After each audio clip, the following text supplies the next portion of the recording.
Hello, class, and welcome back for our last lecture. This one is going to be for Thursday, May 7th, our last class officially, and we're going to pick up the story of the Civil War. So when we left off class on Tuesday, things were looking pretty bad for the U.S. The 1850s had been one crisis after another, and finally, after the election of Abraham Lincoln, the first Republican president, and therefore the first officially anti-slavery president, states in the South, the Deep South, starting with South Carolina, decided they didn't want to stick around and see what a Republican administration would look like. Starting with South Carolina and then six others in the Deep South, then seceded during that long winter of 1860 to 1861, forming what they called the Confederate States of America. And then, as we saw after the fighting at Fort Sumter in April of 1861, after Lincoln masterfully was able to force the Confederates to fire first. Then after that, then the war is on. The Middle South, those states from Virginia and that band through Tennessee and all the way across from there, all the way to Arkansas, they joined the Confederacy, and then the capital of the Confederacy was moved to Richmond. But the other slave states, the border states, especially most importantly our state of Maryland, did decide to stay with the Union, which will be crucial eventually for the success of the Union. So, before we actually begin the fighting, it's worth just taking stock of both sides and getting an idea of really who has the best chance here. In some ways, it looks like the Confederates might have the best chance because really what they needed to do was not necessarily win, but just hold on.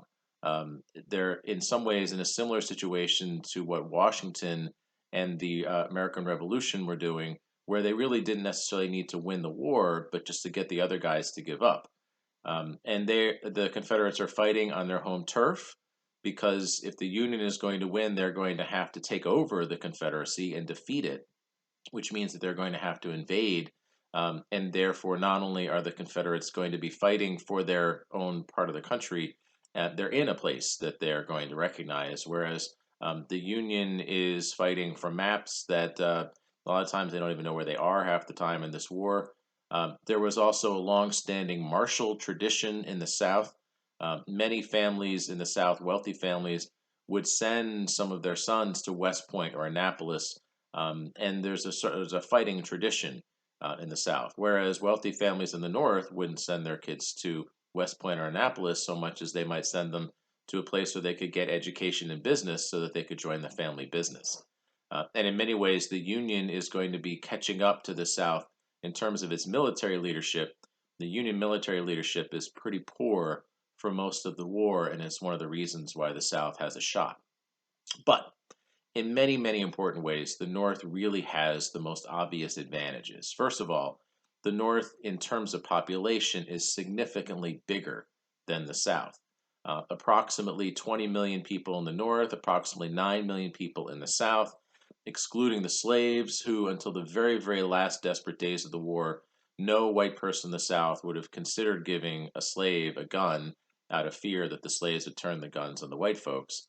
So, excluding the slaves and looking just at men of fighting age, the North has about a 4-to-1 advantage, which simply means that they, if they choose to, can just send wave after wave of troops after the South and just wear them down if it comes to that.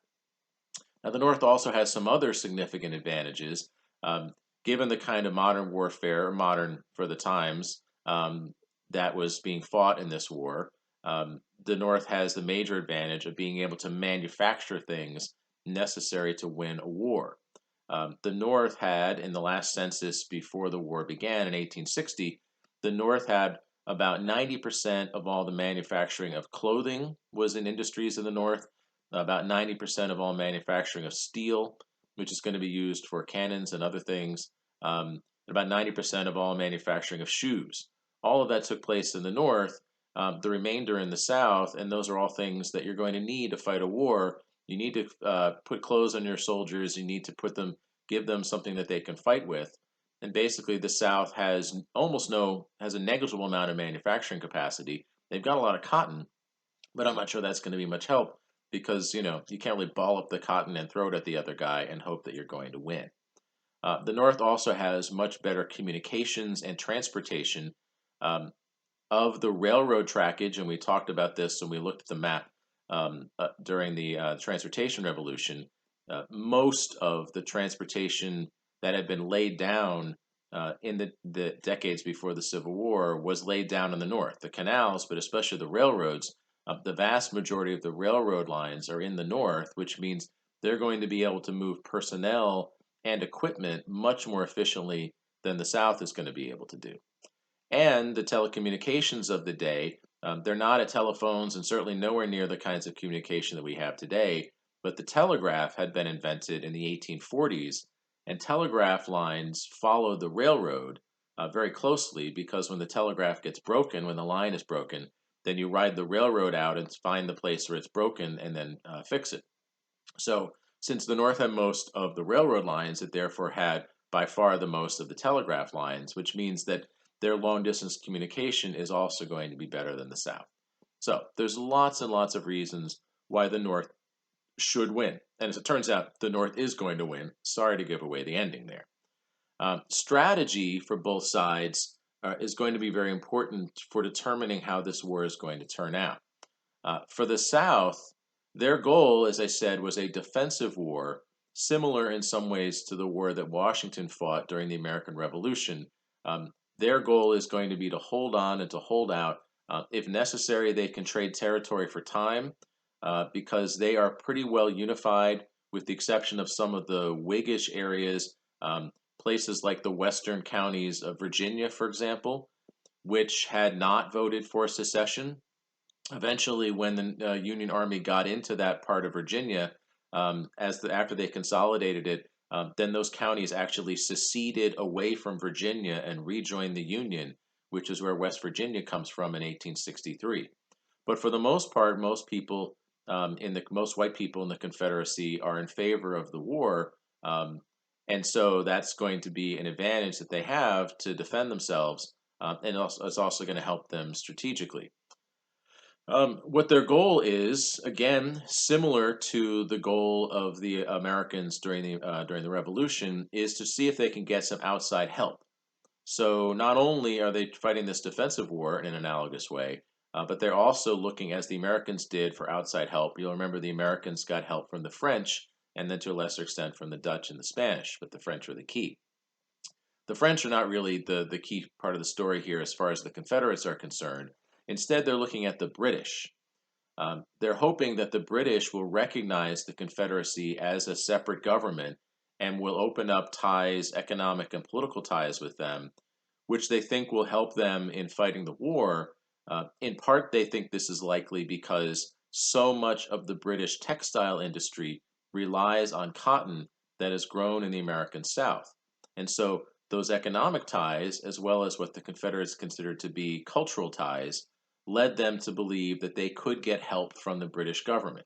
Now, in some ways, that seems unlikely, given the fact that the British government had abolished slavery over a generation earlier, and public opinion in England is not particularly in favor of the Confederates or in any way in favor of helping out a slave regime that the Confederate government is trying to set up. But there were diplomats for the Confederates who were working to try to turn the British government in their favor.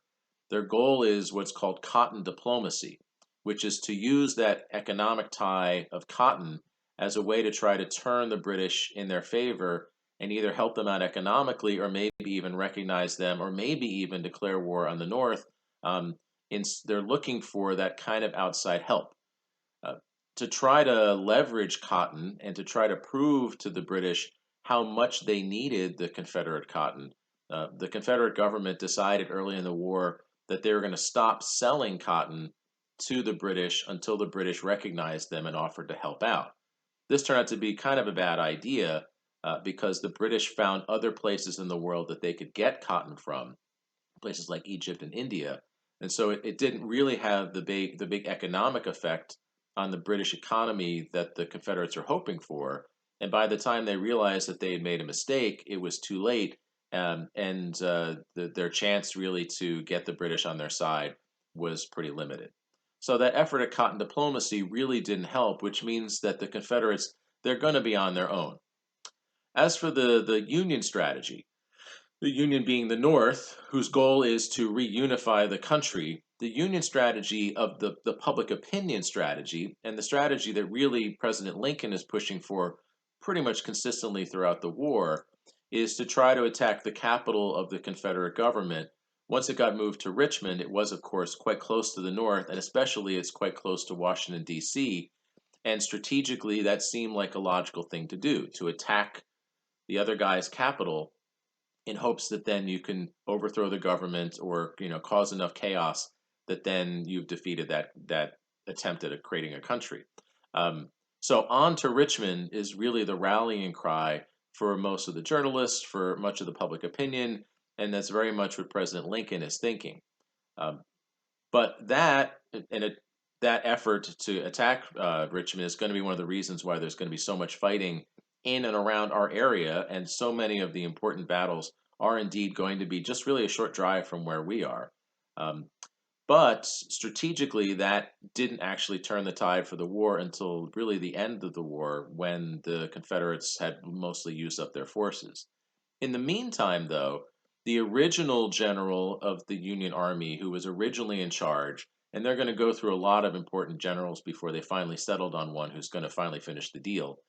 The most important guy in the early days of the war was a veteran of previous wars who we've heard about in other contexts, and that's Winfield Scott, Old Fuss and Feathers, as he was nicknamed by his troops from back in the days of the Mexican American War. Winfield Scott is a very old man by this point and didn't live that much longer after this, but he helped set in motion what turned out to be the key Union strategy. He recognizes, as I said, that the Union has a manpower advantage and has a technology advantage, and try to use those advantages as a way to weaken the Confederacy without having to cost his own troops quite so heavily.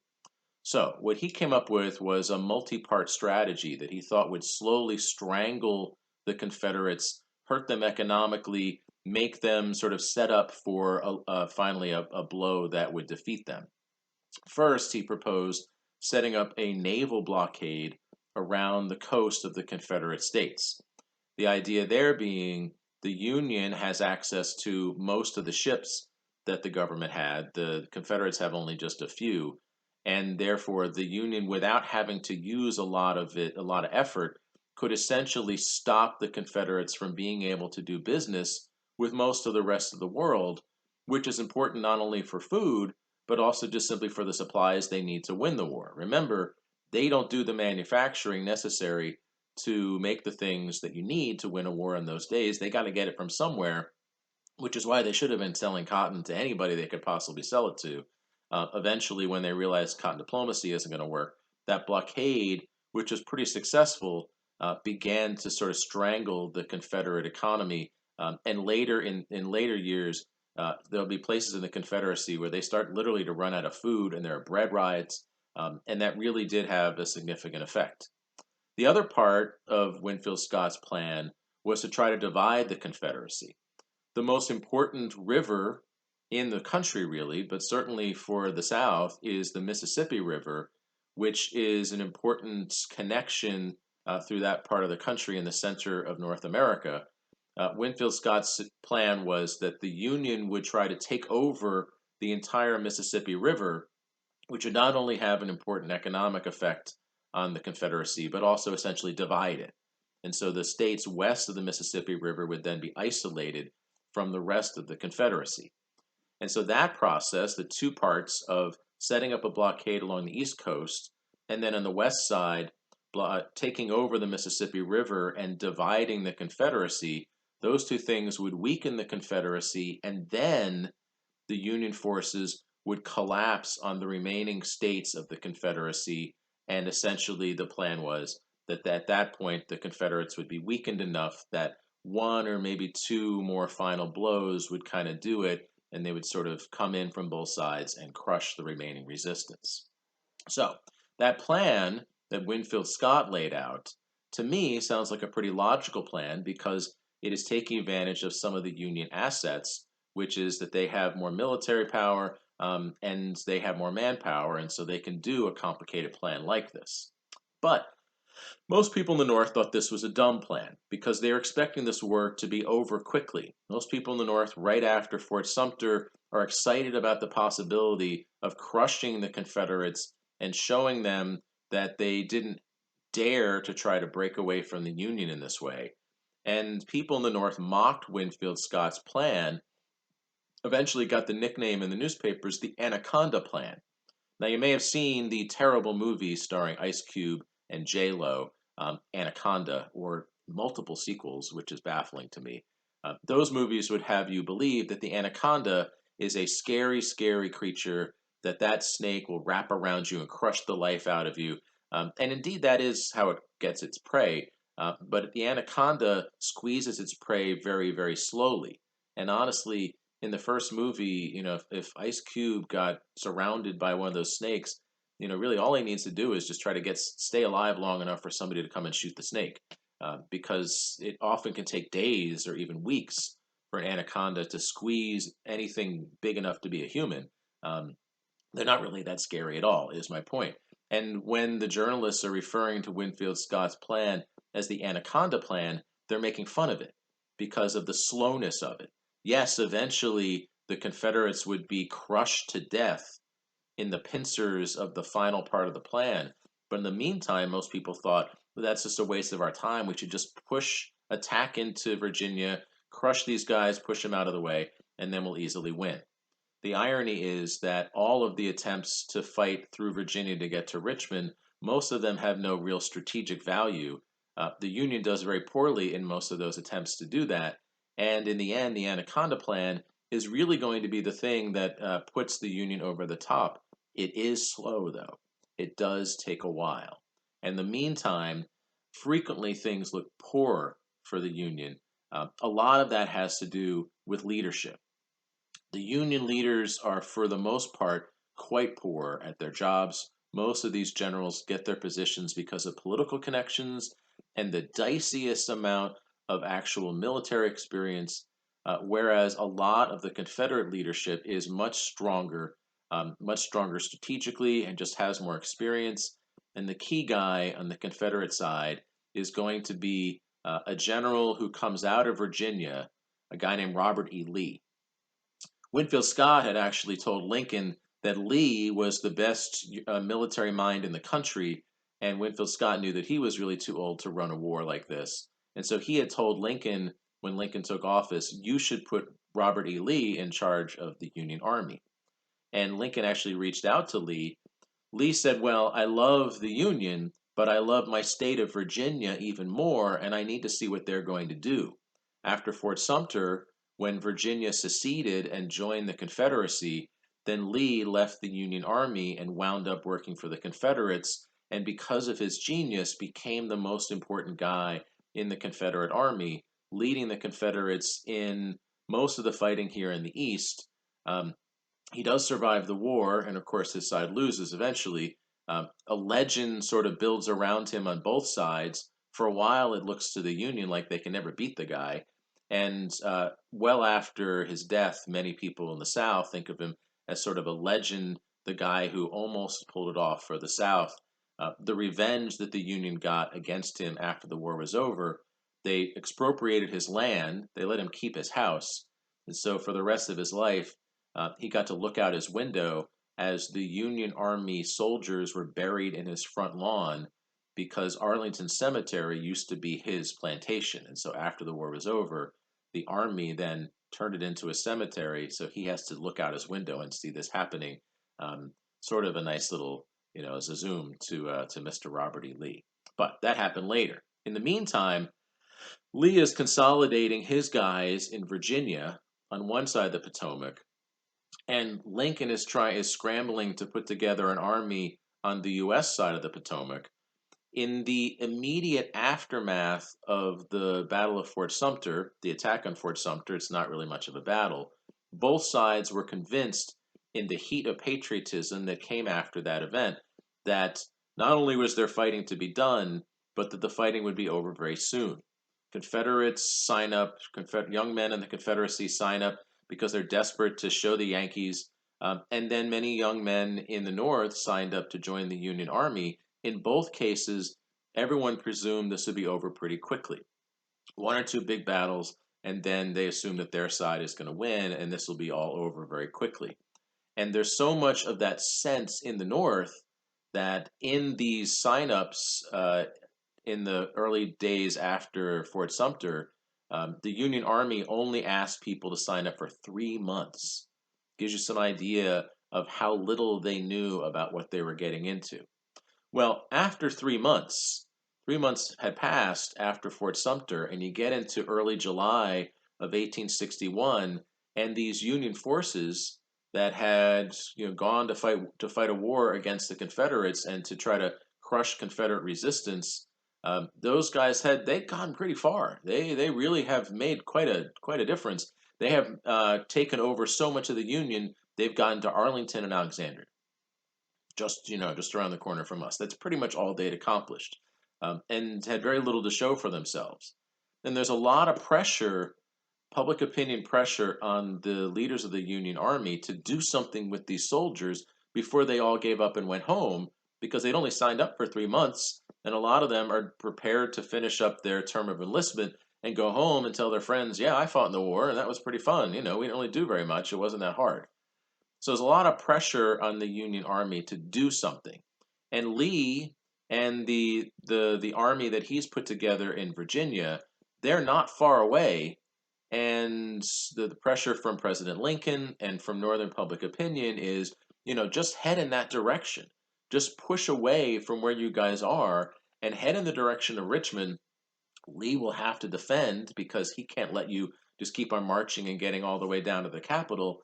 And therefore, there'll be a big battle, and everybody in the North knows that the North's going to win that battle, and then that'll be it.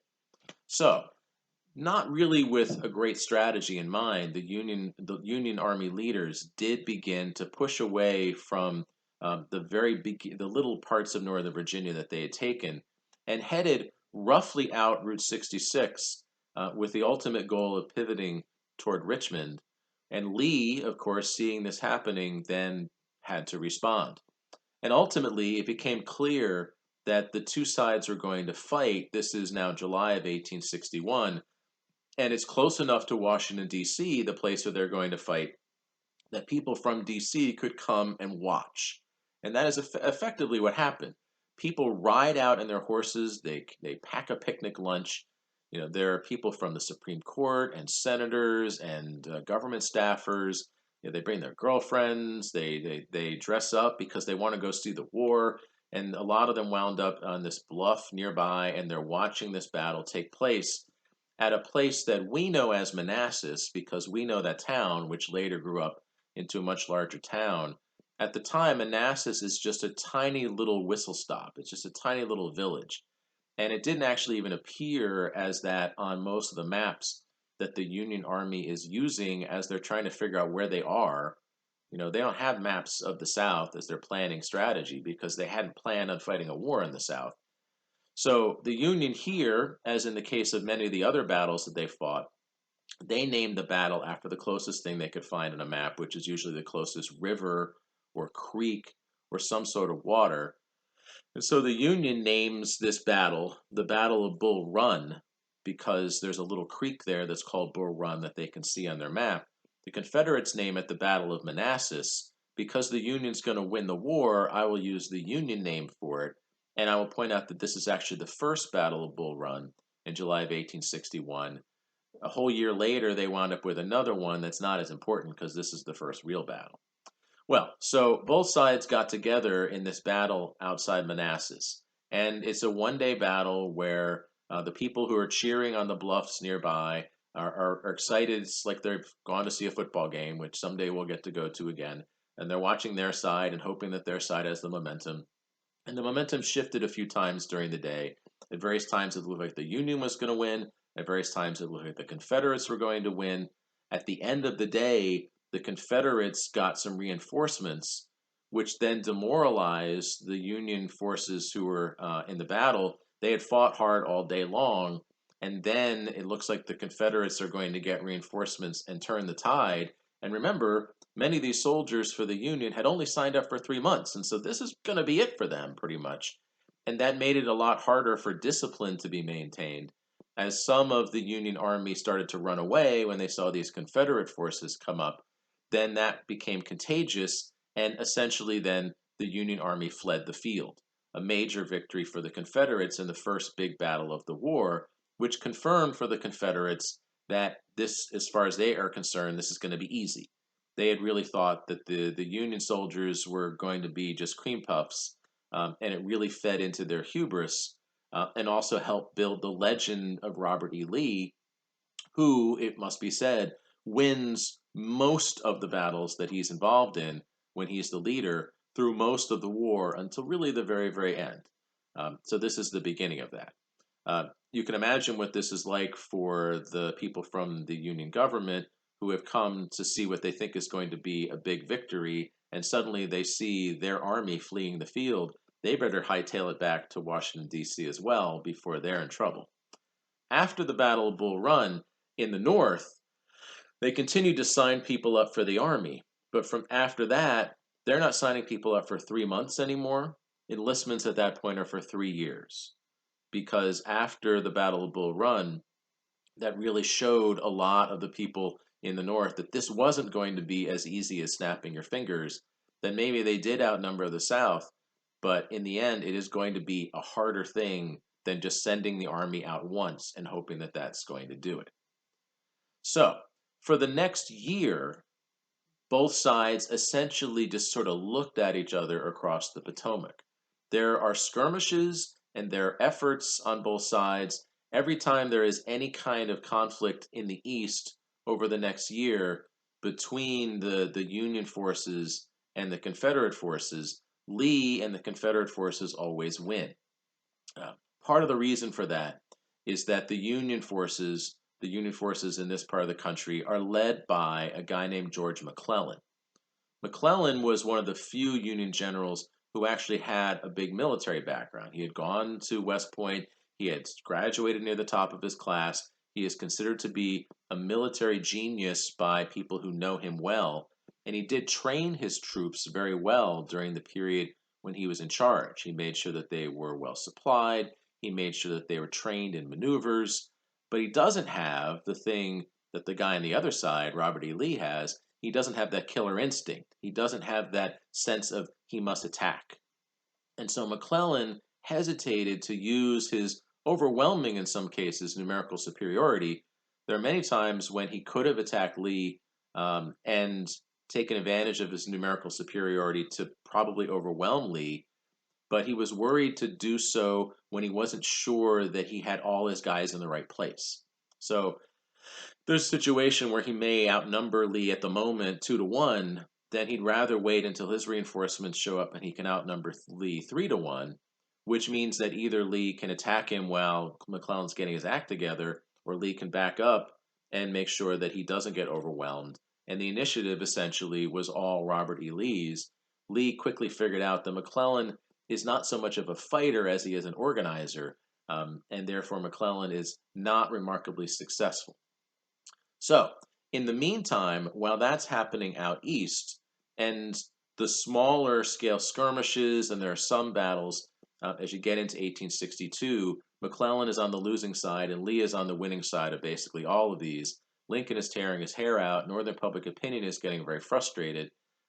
That's really the story in the newspapers. That's what most people are paying attention to, because that's where a lot of the fighting is taking place, even though it isn't really as strategically important as the big picture looking at the big map of the country. Because the Anaconda Plan is underway. The first phase, the naval blockade, has basically made it almost impossible for the Confederates to get any ships in and out of their ports, which is going to slowly strangle their economy. And then along the center of the country, there were Union forces that were beginning the second phase, which was to work their way down through the river, through the Mississippi, and to try to cut the Confederacy in half. Out west, in early 1862, the Union had a significant victory, a pair of significant victories, led by a guy named Ulysses Grant, who had been in the Union Army, in the U.S. Army during the Mexican-American War, and actually knew Robert E. Lee back in those days, had washed out. There were rumors he was a drinker, had not been a successful guy in his private life, but then once the war started, rejoined the war efforts, worked for the Union, and got put in charge of this somewhat minor responsibility, at least in the public mind, um, but important nonetheless. So he's out west. And in early 1862, Union forces led by Grant had successes in defeating the Confederates at a couple of forts that they had established in western Tennessee, Fort Henry and Fort Donelson, which gave effectively the Union control over the western third of Tennessee. And if the project of the Union is to take back the territory of the South, then what Grant has done there is begin that process by taking back a big chunk of one of these Confederate states. Unfortunately for Grant, a little bit later in 1862, in southern Tennessee, he was surprised by a Confederate attack at a place called Shiloh. And although the Union did manage to beat back that attack, it's a terribly bloody day, and Grant was forever dogged by the rumors that the reason why he was surprised was that he wasn't paying attention because maybe he was drinking too much. And in fact, even though in theory Shiloh was a Union victory, afterwards he was demoted to the much more boring task of just working his way directly down the Mississippi River, which basically involves going down the river for a while until you find a Confederate town that's resisting, and then try to take over that town and keep going. And even worse, he got down by late 1862 to a place in Mississippi called Vicksburg and got stuck there. Couldn't get past it. Couldn't couldn't attack the city because they're strategically set up in a location that makes it very hard to attack. Can't get around it. Can't get past it. Can't finish the job. All these rumors that Grant is a drunk continue to spread back east. Lincoln liked what he'd heard about Grant, and the legend has it that when someone whispered to Lincoln, you can't let Grant be in charge of any part of the army because the man is a drinker, supposedly Lincoln said, "We'll find out what brand of whiskey he drinks and then send a case to all my other generals because this man knows how to fight." Probably Lincoln never said that. It's one of those famous legends, but it sums up something about Lincoln, who is an earthy guy, but it also sums up something about Grant because he is a fighter. He is not like McClellan. He doesn't hesitate to push, push, push, even if it's going to maybe not work out that well for him. But we're going to come back to Grant and Vicksburg, but he was stuck there for months, and that part of the Anaconda Plan looked like it was not working out. Back east, Lee, who had really had tremendous success in 1861 and 1862, Lee was frustrated by the fact that that success meant that so much of the fighting continued to be in Virginia. And he did love his home state of Virginia, and that really is the reason why he joined the Confederacy. Oh, and the fact that he was a slave owner and is defending slavery. But it frustrated him that there's so much fighting going on in his state that's essentially tearing it to bits. And he really could tell that McClellan, the main guy on the other side, just didn't have that eye of the tiger, just didn't have that real sense of just attack and daring and so forth. And so Lee decided to put those two things together and to try to bring the fight out of Virginia and into Union territory. This decision was made in late 1862. So in the late part of the summer of 1862, Lee positioned his troops to cross the Potomac into western Maryland. The idea is that they will attack Maryland and then maybe head into Pennsylvania. And not only will that cause terror throughout the Union, because who knows where this Lee guy is going next, and everybody in the North thinks that Lee is the greatest general ever. Everyone in the South pretty much thinks Lee is the greatest general ever. Everyone in Lee's family pretty much thinks Lee's the greatest general ever. So not only is that going to cause terror, but it could maybe lead to this sort of signal success that might lead to outside help or might lead to Northern public opinion saying, you know what, forget it. So that's his goal, late summer of 1862. And McClellan has to somehow respond to this attack.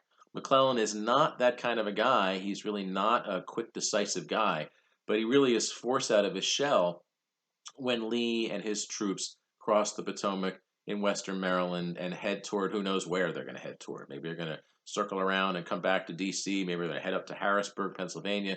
Maybe they're heading toward Canada. I don't know. But it's all scary no matter what you're hearing because Robert E. Lee and his troops seem like they're ready to do massive destruction.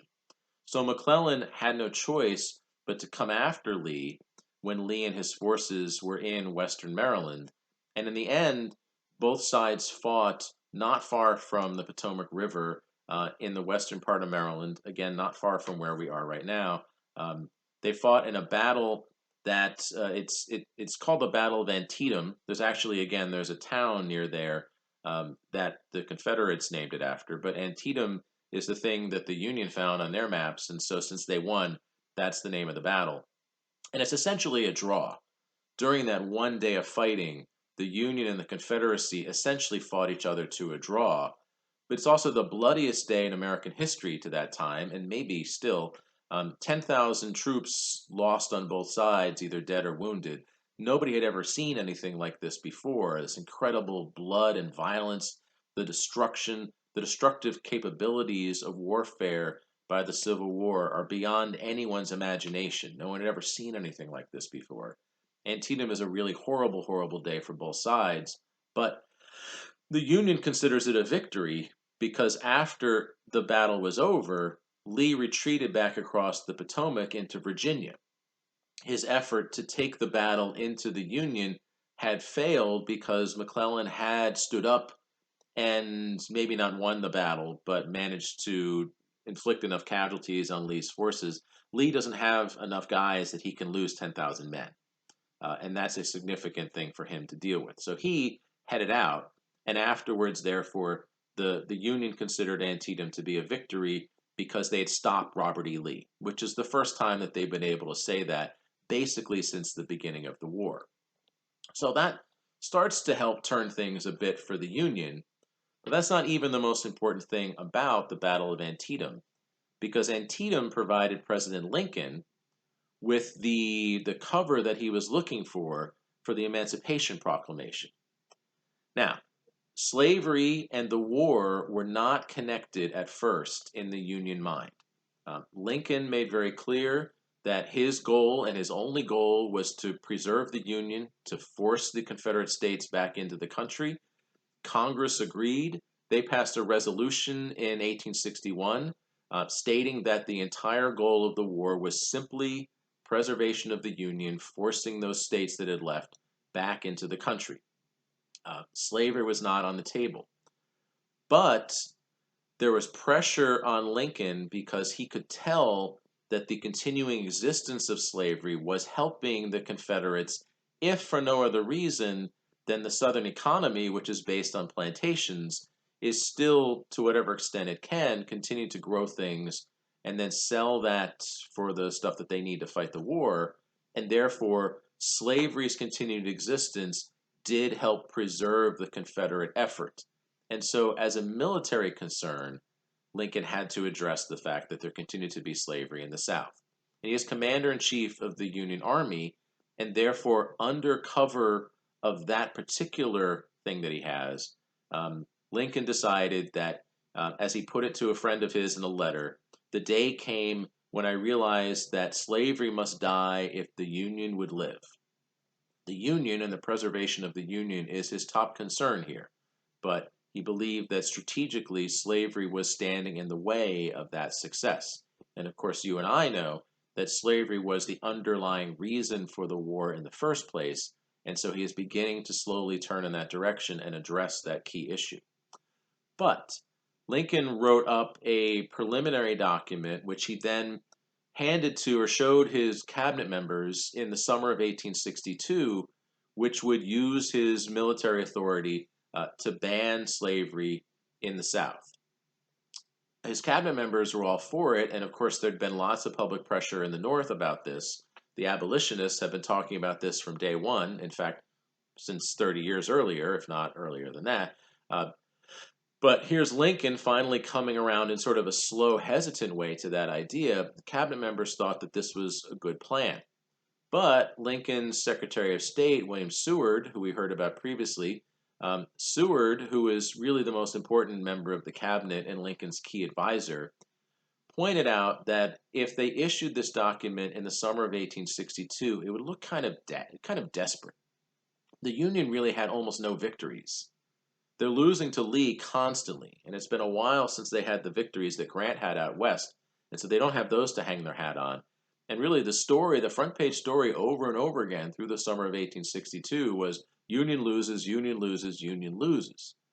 And Seward said to President Lincoln, listen, if we issue this document now, it's going to make us look sad. It's going to be kind of pathetic. It's going to look like a desperate act. Here's what we should do. Wait until we have a victory. And then, after that victory, then issue the document. And it will come from a place of strength as opposed to from a place of weakness. And people won't respond to it so negatively. And Lincoln thought that was good advice. And so he folded up the document and he put it where he put all important documents, which is to say, he stuck it in his hat and literally walked around with the Emancipation Proclamation in his hat for a couple of months, waiting for any kind of Union victory that he could then use as justification to issue the Emancipation Proclamation.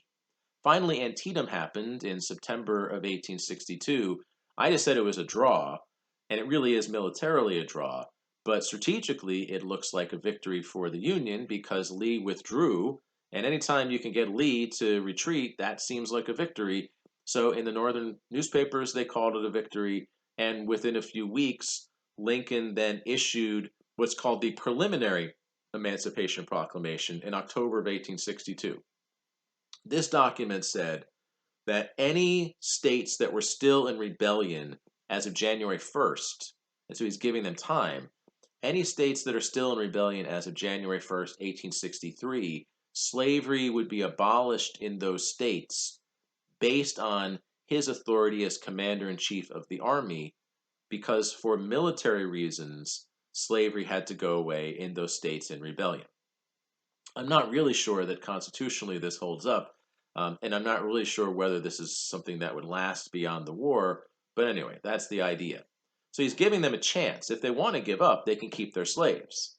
But of course, any of the leadership of the Confederacy would have been in a lot of trouble, and it's not likely at that point that they're going to give up, and indeed none of them did. So January 1st came, and none of these Confederate states had in any way withdrawn from the war. And so on January 1st, 1863, Lincoln issued the official Emancipation Proclamation, which said that based on his powers as commander-in-chief of the army, that slavery was hereby abolished in any of the regions of the South that were still in rebellion. Now, it's worth pointing out that Lincoln is not abolishing slavery under the Emancipation Proclamation in the parts of the South that they had regained control over. So it doesn't have anything to do with Western Tennessee, which Grant had regained control over. Doesn't have anything to do with the Northern Virginia or anywhere that the Union Army had controlled at that point. And it doesn't have anything to say about slavery in the places in the country that it stayed with the Union. The Emancipation Proclamation doesn't address slavery in Maryland or even Delaware, because it is purely a military thing. It's not an abolitionist document, and it doesn't have the same moral flavor of anti-slavery that an abolitionist would actually have issued. The abolitionists are kind of lukewarm on the Emancipation Proclamation.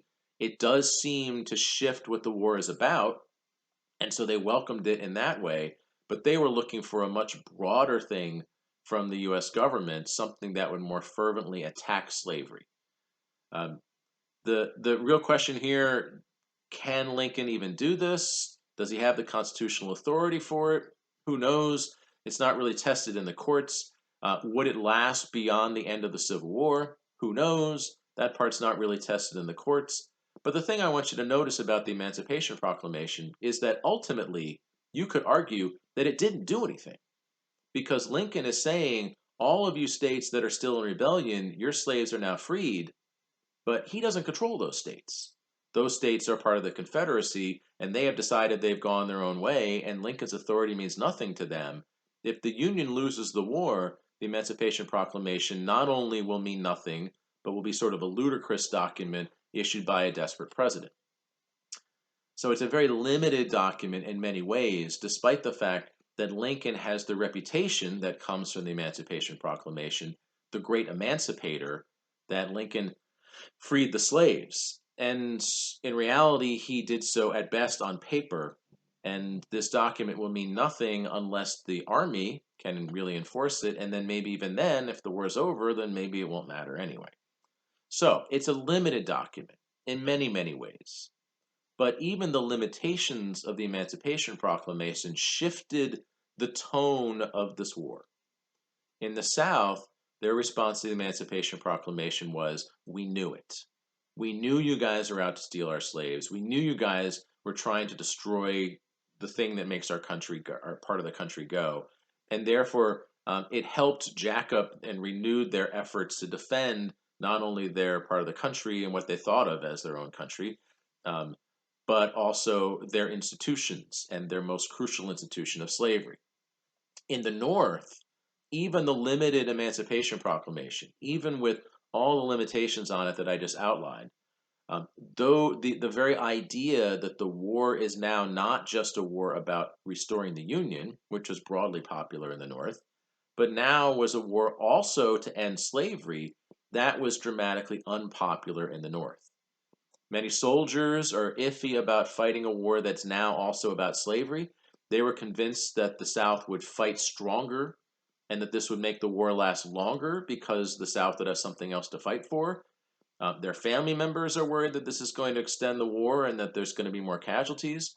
And then broadly throughout the North, there is a real backlash against the Emancipation Proclamation. A key thing about Lincoln is that Lincoln today is revered. Lincoln today is thought of as maybe the greatest president that the US ever had. Lincoln is thought of as a leader. Lincoln is thought of as a model. At the time, he was a very unpopular president, um, seen as an unsuccessful war leader. The fact that the war lasted as long as it did, when the Union outnumbered the Confederacy and outguns them in so many ways, hurt his reputation at the time. And then the fact that he had shown that he was more anti-slavery, maybe than he had initially appeared when he issued the Emancipation Proclamation, made a lot of people in the North really angry at him. All the Northern Democrats, who don't like him in the first place anyway because he's a Republican, they turned against him. There was a whole subset of the Northern Democrats who were very strongly pro-South and wanted the war just to end and just give up and let the South go their own way. The most pro-Southern Democrats got the nickname the Copperheads, named after another snake. There's lots of snakes in the Civil War for some reason. But plenty of just regular, ordinary people in the North saw the Emancipation Proclamation as something that they weren't comfortable with, and it made them angry. There's a real backlash against this war being now also about slavery. Union, sure, but slavery too, not so sure. And so the public discussion of the Emancipation Proclamation after Lincoln issued the official one, January 1st, 1863, is not going to feed into your sense, if you've ever really gotten the sense that the way the war works is the South was pro-slavery and the North was anti-slavery. The South was pro-slavery and they're fighting to defend slavery, and the North, some of them were anti-slavery, and some of them just were anti-South. But um, there's a lot of division in Northern public opinion. And this war continues to drag on. And although Lee has lost a lot of men in Antietam, still continues to win a lot of victories. And he can read the newspapers too. He could tell that things looked very bad in terms of public support for the war as 1863 drew on. And so Lee tried again to take the war into the North. It hadn't worked at Antietam, but his goal is, in a similar fashion, to bring the war out of Virginia and into the North as a way to further divide Northern public opinion and to really create hysteria that he hoped would be enough to get enough people in the North to say, you know what, forget it. It's not worth fighting this war. It's not worth the kind of destruction that Lee might be causing in our part of the country. Just let him go. That's his goal here. He's hoping for a big victory or a series of small acts of destruction or some kind of big signal event that will then make the rest of Northern public opinion just sort of topple over, and Lincoln will just have to say, all right, well, forget it. That's his goal. And so a year after his first attempt, which led to Antietam, now in the summer of 1863, Lee again organized his army and then again crossed the Potomac this time cut through Maryland and headed for Pennsylvania. And this is now, he's not even heading toward slave territory. He's heading to the real heart of the Union and of the North. And as people realize that Lee is on his way, there are folks who are genuinely terrified in the North about what's going to happen if Lee arrives in their part of the country, which means that the Union Army is going to have to do something to stop Lee from this second attack on the North. It's not McClellan anymore who's in charge. Lincoln had finally given up on McClellan and fired him. The two men had a terrible relationship. It turns out behind the scenes that McClellan spoke of Lincoln so disparagingly. There's letters that he wrote to his wife, who was up in New York most of the war, where he described Lincoln very disparagingly based on his looks. He thinks Lincoln looks like an ugly, horrible man. He describes him as the original gorilla because he's sort of a big aloof as far as McClellan is concerned. McClellan can't stand the fact that Lincoln keeps asking for updates on the war. As far as McClellan was concerned, it was his job to do the fighting and Lincoln's job to basically come up with the money to pay for the war. They finally came to loggerheads after a series of personal conflicts where Lincoln and Seward had gone to McClellan's home. He's got a D.C. home during the war. So late at night, these two guys went to McClellan's house looking for an update. How are things going? What's the latest news? And they got to McClellan's home, and the servant who answered the door said, well, General McClellan went to the theater and he'll be back soon. And so the president and the Secretary of State asked if they could wait and talk to General McClellan when he got back. So the servant said, sure. These two guys are cooling their heels in McClellan's sitting room. They hear the front door open. They hear General McClellan's voice. They hear the servant say, the president and the Secretary of State are waiting for you in your sitting room. And they hear General McClellan say, just tell them I went to bed. And he clumps upstairs and goes to bed and won't even talk to them. And that didn't even get him fired, although it went a long way toward it happening. Finally, in 1863, after too many losses and after too much of a sense that McClellan just wasn't the big fighter that he needed to defeat Lee and to push his way into and destroy the Confederate Army, Lincoln finally gave up on McClellan and fired him. And so the guy in charge of the Union Army in this area was a new guy, a guy named George Meade. Meade had just barely taken over when Lee launched this attack and headed toward Pennsylvania. Meade is really not in any way prepared to lead the Union Army against the legendary Robert E. Lee, but he had no choice. And so Meade and his men headed away from D.C. and headed toward where they heard Lee was going. And eventually the two sides converged in southern Pennsylvania. Not really a planned event. They hadn't really planned that they're going to have a big battle at this particular place, but they wound up fighting a 3-day battle outside the town of Gettysburg. It happened really sort of by accident. Lee and his forces are in southern Pennsylvania, and they're kind of waiting to see what the Union Army is going to do before they decide which direction they're going to go. In the meantime, they need supplies because, as I said, they don't really have factories in the South, and their troops are always low on supplies. They heard that there was a shoe factory nearby, and so a small detachment of Lee's men headed over to that shoe factory with the goal that they're going to attack the factory and just take shoes. And then by coincidence, a small Union detachment just happened to be there. And those two small groups of soldiers started fighting, and then reinforcements for one side arrived, and reinforcements on the other side arrived. And eventually, by the end of the first day, July 1st, turns out this is where they're going to have their big battle. Wound up as a 3-day battle. The first day is the day where they all kind of got there. The second day, July 2nd, 1863, is the day when everything really is in the balance. And this is really, it's the crucial moment of the war. If Lee can defeat the Union Army at Gettysburg and push through Meade and send Meade running, and then from there cause destruction throughout Pennsylvania or maybe some of the other northern states, that's probably the end of the war. If, on the other hand, Meade can hold it together and defeat Lee, who is outnumbered, and then maybe he can end the war, it's really the whole country, the future of the country is in the balance in these few days in Gettysburg in July of 1863. First day, not clear. They're sort of just getting organized. The second day is the day that the Confederates had their best chances to win the battle. They almost managed to kind of force their way around the outside and into the back, into the rear of the Union forces. There's fierce battles along the little hills along the edge of this battlefield. You'll be glad to know that there's a history professor, a guy from Maine, who led the Union Army along that edge of their flanks there and helped stop Lee's men from getting around that edge. Good old history professors were good for something.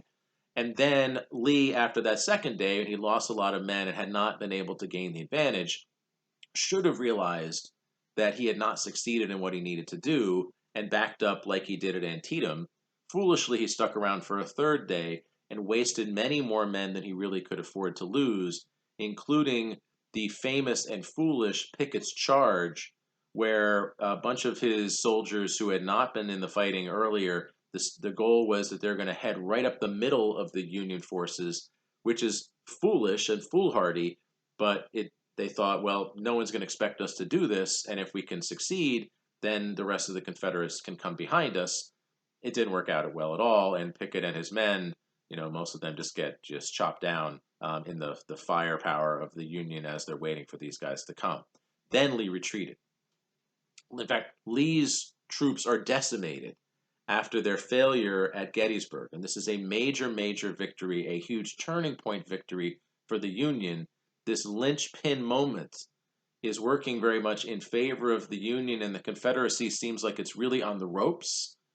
Meade could have finished off Lee and Lee's part of the Confederate Army in this moment, but because of his inexperience and because really just the devastation was so difficult to really comprehend, he wasn't able to gather his forces and to chase Lee and follow him and finish him off.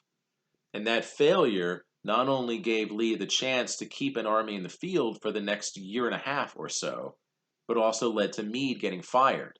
Meade won the biggest and most important victory for the Union in the war, but because he didn't finish off Lee, he got fired by Lincoln. Lincoln cycled through various other generals over the ensuing months, even brought McClellan back briefly, which shows how desperate he was, before eventually in 1864 finally turned to Ulysses Grant, who is going to really be able to take the initiative.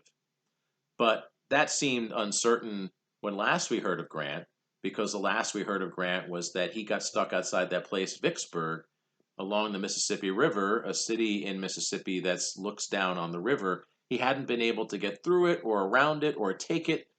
But finally, in July of 1863, at almost the exact same time that Lee loses at Gettysburg in that turning point moment out east, out in the west, Grant finally succeeded in figuring out a strategy to take Vicksburg and in that process finish off controlling the Mississippi River and thus finish off the second phase of the Anaconda Plan. From that point on, he, along with his most important aide, a general named Sherman, these two guys began to work their way through the parts of the South where there had been no fighting. And then eventually, when Lincoln called Grant back to the east to take over the fighting in the Virginia area, then Sherman is going to continue that fighting there. So things are starting to look good for the Union as you get into the summer of 1863. Big victory at Gettysburg, big victory at Vicksburg. Things are starting to turn. The map is looking in their favor. They're starting to win battles. Things are starting to look better. They have a chance now, it looks like. But it's not over. And in fact, it's far from over. And the problem that the Union, as well as the South, are starting to have is that it's getting harder and harder to get soldiers. Originally, the way they did it was they just got people to sign up. They had volunteers. But as they got into 1863, the Confederacy had this problem too, and it's not as big of a story the way it works out. But in the North, they began to turn to something that had never happened in the U.S. before, which is a draft, where they're forcing people to join the army as soldiers for the Union cause. Drafts are always unpopular because if you have to do a draft, it means you're not getting enough volunteers, which means that whatever you're trying to do militarily is not popular enough to get people just to sign up. And so that's a bad sign. The Union Army needed soldiers. They turned to a draft in early 1863, and that draft is going to be implemented in July of 1863. July 1863 is really the key turning point moment of the whole war. Gettysburg, Vicksburg, and then also the draft. Because the draft was incredibly unpopular throughout the North. The draft led to charges that this was a rich man's war, but a poor man's fight. Because unlike drafts of more recent eras, you didn't have to actually go and fight in the war if your number got called. Instead, if you got called into the draft, you could just buy your way out of it. All you had to do is pay, and then you're released from your commitment. Or you could hire someone else to go in your place. And so poor men who hadn't been drafted would sometimes find that a rich guy would hand them some money and say, go in my place, and that was perfectly legal. The Army didn't really care who was doing the fighting as long as they had the right number of people from all the places where they're doing the draft. Uh, what that means is that if you have any money, you don't have to do the fighting. The people who are going to have to do the fighting are the ones who don't have any money. And yet, as we've heard, the people who don't have any money, the working classes of the North, they are the ones who are likely to be least interested in a war over slavery, in a war that is going to help free the slaves in the South. They're incredibly opposed to it for all the reasons we heard about, the ways that they opposed abolitionism, feel very strongly about that at this time.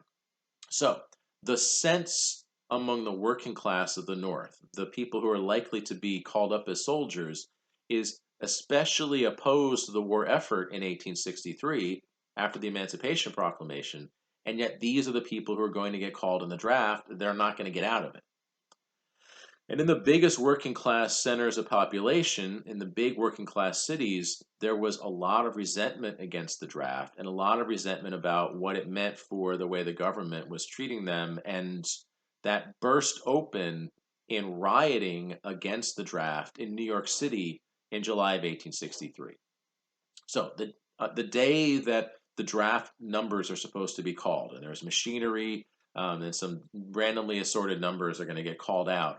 That day, a mob of working class people from New York City burst into the draft headquarters, destroyed the draft equipment, and then, in their excitement and fury against the draft and against everything that the draft meant to them, then they turned, in their large numbers and their growing numbers, into not just a riot against the draft, but into a riot against every other thing that they felt was opposed to their best interests.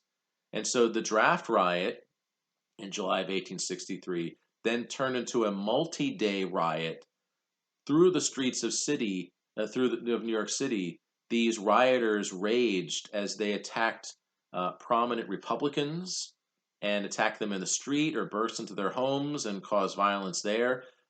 They fought tooth and nail with police officers and any forces of law and order. And most horrifyingly, the draft rioters went after the people that they blamed for the war and they blamed for the draft, which were the black people of the city.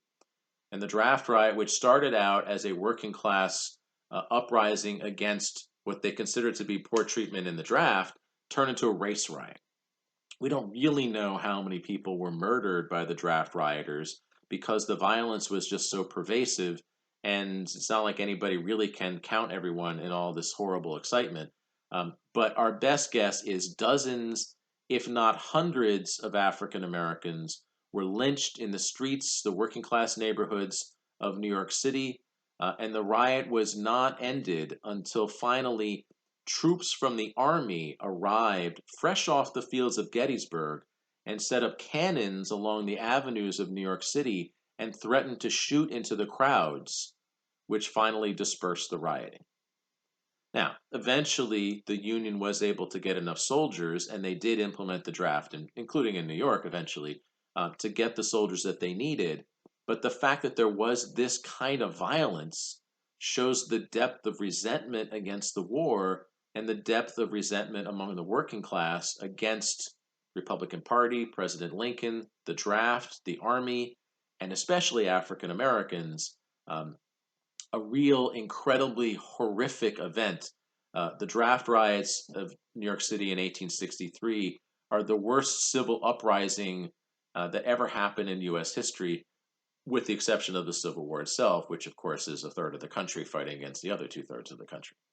So things look maybe like they're turning if Lincoln can keep the North together, and that's an uncertain question because although the Anaconda Plan is starting to work, the Southern economy is starting to get weaker and weaker.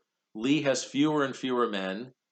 Grant has finished off the job of taking over the Mississippi River, and he and Sherman are beginning to work their way across the rest of the country. Grant then came east and began to use his basic strategy against Lee and the rest of the Confederate forces, which are, I got more guys than you do.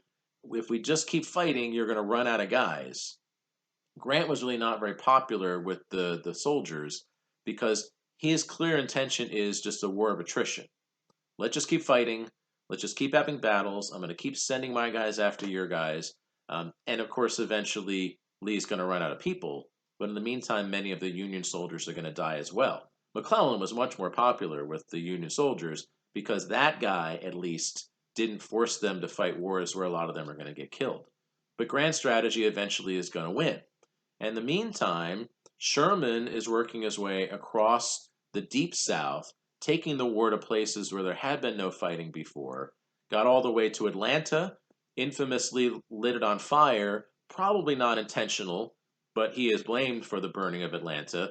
And certainly his strategy was to unleash as much destruction as possible. Sherman's goal was to make sure that Southern public opinion became so demoralized that they'd be ready to give up. And as you got into 1865, he even starts to get into places like the Carolinas. Well, the problem is this war just keeps on dragging on. And Lee, even though he's totally outnumbered, and even though he really never is able to take the initiative again in any real way after Gettysburg, Lee is such a good, adroit, strategic leader that he still manages to have a lot of victories. He's losing men along the way, but he's still able to have victories and is still able to hang on to an army in Virginia, and therefore make it look like he still has a chance. And in the North, the longer this war drags on, the more likely it is that the Democrats and a lot of Northern public opinion are just going to say, forget it. We just can't afford this kind of a war. What's the point? Why should we be fighting? That is the real public opinion concern, no matter the fact that the war seems to be turning overall in the Union favor. The longer it takes to defeat the Confederates, the more likely it is that people in the North are just going to get completely demoralized and just say, forget it. And so even though it looks good overall for the North as you get into the fall of 1864, Lee is still there. Lee is still having success. The Confederacy still looks pretty big on the map. Yes, there have been some Union victories, and yes, they have taken back some territory, but the war is not over, and maybe it's going to go on forever. It's tough to know for sure. It just felt that way in the North. And then they had an election, which is really the craziest thing about the Civil War. 1864 is 4 years after Lincoln got elected, and so according to the Constitution, that means it's a presidential election year, which is crazy. That in the middle of a Civil War, that they held an election, the result of which could theoretically end the war. Because if someone beats Lincoln, if a Democrat beats Lincoln in 1864, the Democrats basically opposed the war. And the Democratic candidate wound up being George McClellan, this military leader who was very popular in Northern public opinion because of sort of his attitude, and he looks good. He looks like a soldier. He's well connected in New York Democratic politics, and so he got the nomination.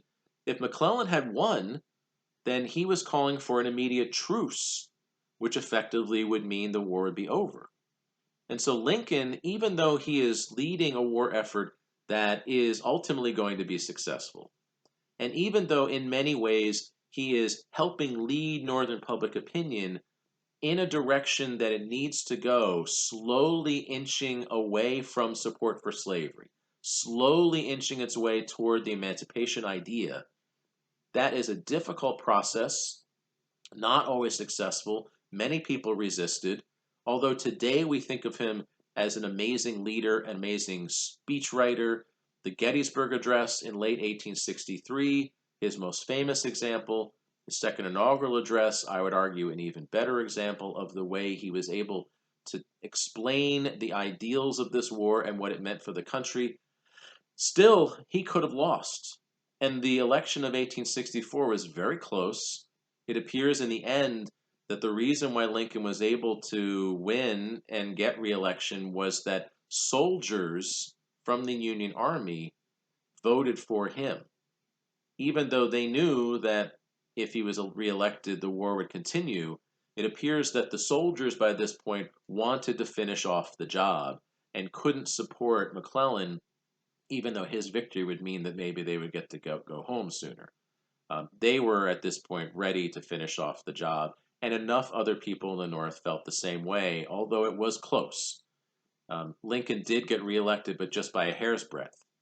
And then finally, late 1864, places like Savannah, Georgia, places like Atlanta, and eventually into the Carolinas, Sherman is marching his way, destroying everything in his path. His basic theory was just destruction, destruction, make sure that the South knows that they're beaten.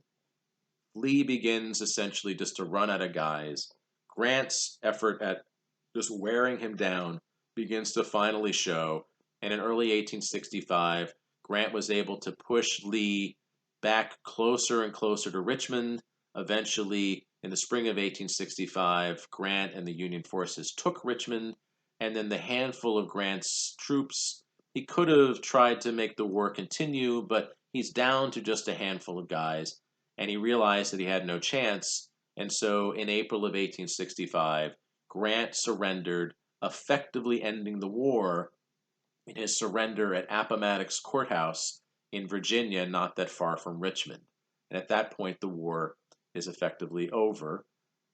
Unfortunately for Lincoln, he's not going to be around to see the way the rest of this goes because although he was reelected, he is reinaugurated. His inaugural address, the second inaugural address, is, in my mind, the finest example of American political rhetoric that we will ever see. Short, sweet, and really pithy, great speech writing, something worth reading. Unfortunately, he was assassinated not long afterwards, not long after his reinaugural, by a madman named John Wilkes Booth, who supported the South and wanted to try to turn this thing around at the last possible second by cutting off the head of the Union government, assassinating President Lincoln. And Lincoln died on April 15th, 1865. So he's not around to see the end, nor is he going to be around to see the question of what's going to happen after the war. That question is a bunch of big questions. What's going to happen to the slaves? What's going to happen to the South? What's going to happen to the national economy? Can they put themselves back together again? A lot of those are questions that maybe even aren't answerable because they're not all resolved in the immediate aftermath anyway. But the key question, the question of what's happening to the slaves, Lincoln did help set that in motion by beginning the process of the enactment of the 13th Amendment to the Constitution. It's ratified after his death, but the 13th Amendment does officially end slavery throughout the United States, north, south, everywhere. And so one of the great legacies of this horrible, horrible war, a war in which more Americans died than in all the other wars we have been fighting in combined, a war that caused massive devastation throughout much of the country that is going to leave the South in ruins for a generation, a war like all wars that have terrible consequences for those who fight in it and for the countries that are involved in them. That war does at least have one positive thing that comes out of it, which is that after it's over, slavery is also over. And so, one last thought here. Slavery has been one of our big themes of the course. And this horrible, horrible tragedy, this terrible human tragedy that dated back to the late 1400s, where slaves were brought over here almost from the very beginning of colonization. And the slaves, we talked about how horrible their lives were and how difficult it was to imagine that there was any hope or any possibility for the slaves. Finally, the slaves in 1865 at least are not slaves anymore, although their status afterwards was not as good as one might hope, despite not being slaves anymore. And so that's good news. But it's a question about how that really happened. Because the simplest version of the story is, well, Lincoln freed the slaves. But the Emancipation Proclamation, as I laid out earlier in this discussion, it really didn't free anybody. It doesn't free any of the slaves in the states that were still in rebellion. It doesn't, because he has no control over those. It doesn't free any of the slaves in the places he does have control over, because he didn't feel he had the constitutional or military justification to do that. Lincoln was not an abolitionist, and in fact, the only slaves that he really directly freed are the couple of thousand slaves in Washington, D.C., who he signed a document to emancipate. And so, sure, you can maybe give him credit for that, but although he did help turn what the war is about with the Emancipation Proclamation, it's very, very limited. So the slaves are clearly free after the war is over, but this is a question that's worth digging into. Who actually freed the slaves? And so there's possibilities here. You could say that Lincoln freed the slaves, and no matter what I say, it's going to be hard to get people not to say that. But Lincoln himself, as president, freed personally, directly freed only the slaves in Washington, D.C., and the slaves that he supposedly freed in the South, he really didn't have any authority over. Who else could you give credit to? Well, you could try to give credit to the Republican Party. After all, the election of a Republican president, the first president in a party that stood against slavery, seems to have begun this war and turned the tide and led to the end of slavery. And so, therefore, an anti slavery party, therefore, they freed the slaves, right? Well, maybe not so much, because the official platform of the Republican Party when they ran their first presidential election was that slavery could still exist where it did exist. And the Republican leaders of Congress had issued a proclamation early in the war stating that they were not out to end slavery anywhere that it existed. So it's hard to give credit to people for doing something that they specifically said that they weren't trying to do. Another possibility, you could say that the Army freed the slaves. Because after all, if the Union Army didn't win, then there would have been no chance for those slaves to be freed, because the Confederacy would have stayed the Confederacy and clearly would have kept slavery after the war. The problem with that logic is that in the early days of the war, as the Union Army got into places in the South that they hadn't gotten to yet, as they fought into new regions, slaves tried to run away behind the Union Army lines, and the official policy of the Army was to return freed slaves, escaped slaves, return them to the slave owners. So after a battle, if the slaves tried to run away and run away behind Union lines, after the battle's over, the slave owners would come to collect their slaves, and the Army gave them back, which means that the Army was specifically not trying to free the slaves. Some individual soldiers and some individual officers felt differently, but overall, the policy of the Army was not anything about freeing the slaves. So, although maybe one could argue that their actions helped lead the slaves to be freed, I'm not sure that I can give them the credit for it. I've heard people say that the South accidentally freed the slaves, and there is a certain perverse logic in that, because if the South hadn't seceded, they wouldn't have led to the series of events that led to them being defeated militarily, and therefore led to Lincoln and Congress and eventually the whole North turning against slavery, and the passage of the 13th Amendment. One could make a case there, although honestly, giving the white Southerners credit for the end of slavery, the thing that they're fighting to defend, is illogical, and certainly we can do better than that. Well, there's one group that we haven't mentioned here, and that is the slaves themselves. The slaves themselves, as we heard during our discussion of slavery, knew that slavery was wrong. They knew also how difficult it was, given the way the deck was stacked against them, to fight against slavery. But once the war began, the slaves knew that this was their moment, that this was their chance. If the North and the South are fighting in a war that they understood was about slavery, then this was their chance. And so slaves fought against the South because they knew that this was their opportunity for freedom. In the North, abolitionists and free people of color in the North made sure that Lincoln and the Army had to accept that there were going to be black soldiers in the Army because the black men of the North are trying to fight to free their fellow black citizens of the South. They got it. And the slaves in the South, they get it too. When those soldiers arrived, when those soldiers got to places in Virginia or Tennessee, or eventually Sherman in his long march across the Deep South, those slaves flocked to the Union Army, and even though the Army returned them, every time they acted in that way, they were acting because they knew that the Army was on their side, even though the Army didn't know that either.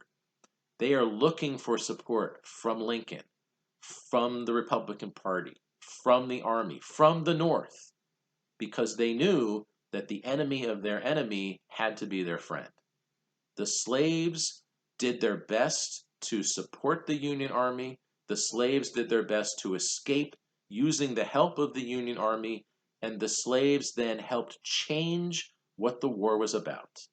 Lincoln had to issue the Emancipation Proclamation in part because all of these slaves trying to escape and then being returned to the slave owners, that didn't sit well with the Army, with the North, with the Republicans, or even with him. The slaves knew, though. The slaves knew this was their chance. The slaves knew freedom was a possibility because of this war.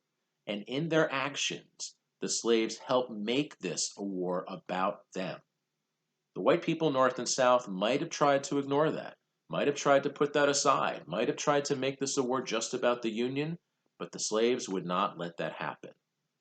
And so a final thought here is that slavery was a terrible, terrible human disaster that many, many people suffered from, generations, ultimately millions of people who suffered from, died, or in other ways were suffered from the incredible violence of slavery and the incredible terror and indignation of being treated as slaves. But the slaves, when they found their moment, rose up and fought for their freedom. They stood up for their freedom. They saw that there was a chance for them to get that thing that had been previously taken away from them. And that's a good thing to remember, that people sometimes are faced with injustice. People sometimes are faced, all too often, with circumstances where it seems as if everything is against them. And yet history shows that there are times when the oppressed can fight back, can stand up for themselves with support from allies like the abolitionists who were strongly on their side, or lukewarm allies like the Republicans and the Northern Public Opinion and Lincoln himself, but people who are firm in their commitment of what is good and true. Well, the story of our country is that sometimes they can win. Well, that's the end of our semester. That's the end of the lectures for this semester. I hope that you get a chance to take the second half of U.S. history because there are complicated outcomes afterwards. And of course, it's good to know how we got from what I just did all the way to 2000, whatever year it is, 2020. So I hope you get that opportunity. I hope that you finish your paper. I hope that you study hard for the final. I thank you for your attention to these lectures. I thank you for all the work you've put in a complicated and strange semester, one that I'm certainly never going to forget. It's a shame that I never got to really know you or see you face to face, but I feel like I know you because I've honestly talked to you for hours and hours. Somehow I know you're on the other side of the screen. Thank you for your time. I look forward to hearing from you soon. Thanks. Goodbye.